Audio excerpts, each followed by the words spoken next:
Welcome to my story time by mybooksummary.com. Get ready for quick wisdom of countless stories and explore. The American Civil War wasn't just a battle between two armies.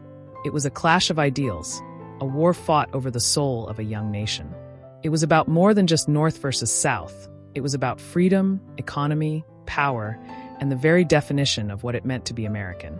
Between 1861 and 1865, the United States was torn apart by the bloodiest conflict in its history. Over 600,000 lives were lost, entire cities were reduced to rubble, and the nation faced the real possibility of permanent division. But from the ashes of war came the seeds of a new America, one without slavery, one on the path to becoming the global power we recognize today. Let's dive deep into this epic chapter of history, not as a dry list of battles and dates, but as the human story it truly was. The road to war. How did it all begin? Slavery, the root of the conflict. The war's origins can be traced back to the institution of slavery. By the 1800s, the North and South were already on vastly different economic paths. The North was becoming industrialized, with bustling factories and immigrant labor. The South, on the other hand, remained an agrarian society, relying heavily on slave labor to produce cash crops like cotton and tobacco. But as the country expanded westward, a pressing question emerged. Would new states allow slavery or ban it? Every time a new state was added to the Union, politicians fought over whether it would tip the balance of power in favor of free states or slave states. The Missouri Compromise and the growing divide. In 1820, the Missouri Compromise attempted to keep peace by drawing an invisible line across the country.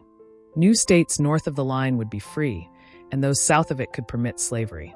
But this was just a temporary fix. Then came the Kansas-Nebraska Act of 1854, which effectively undid the Missouri Compromise.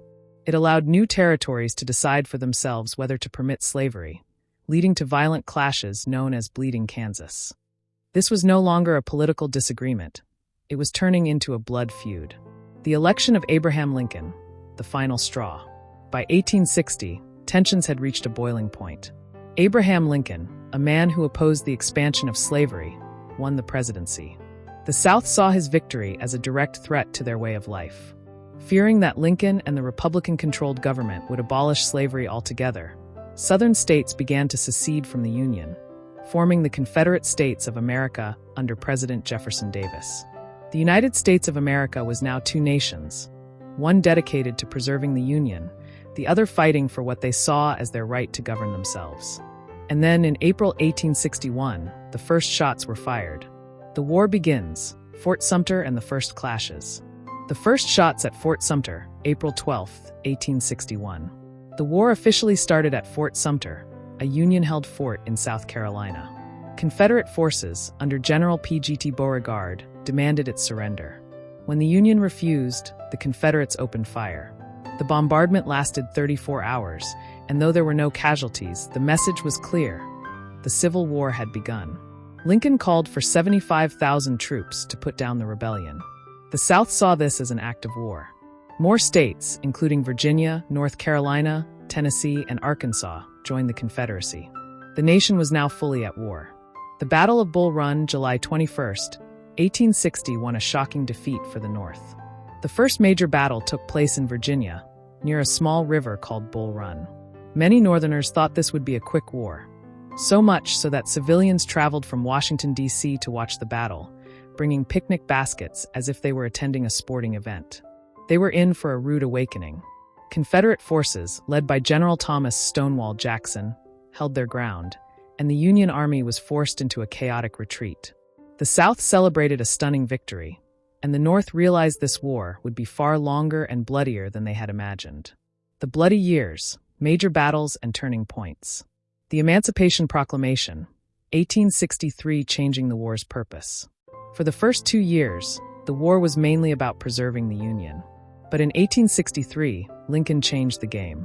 He issued the Emancipation Proclamation, declaring that all slaves in Confederate-held territories were free. This did two things. It turned the war into a moral battle against slavery.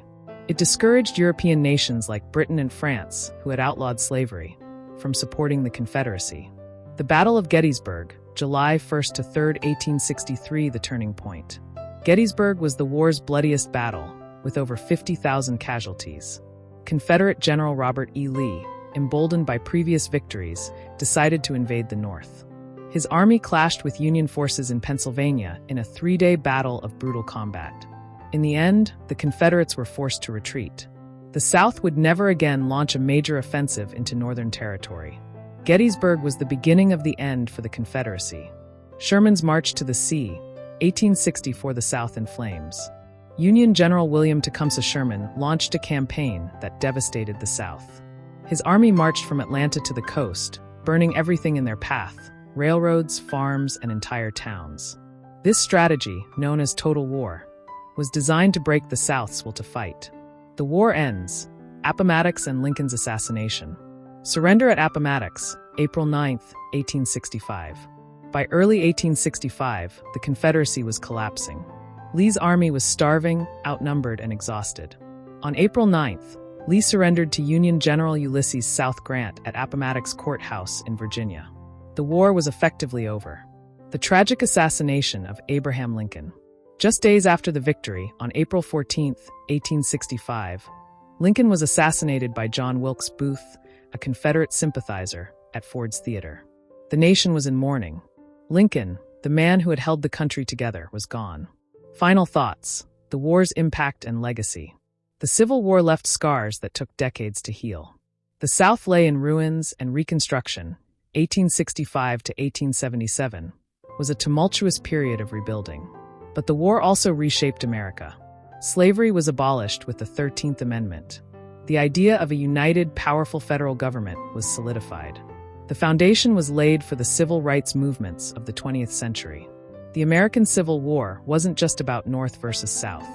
It was about defining the country's values, fighting for freedom, and proving that democracy could survive even its darkest hour. And though the cannons have long since fallen silent, the echoes of that war still shape America today. Stay tuned for more enlightening content. Head over to www.mybooksummary.com. Don't forget to subscribe and share the magic with friends, and let's grow together through the power of books and interesting stories.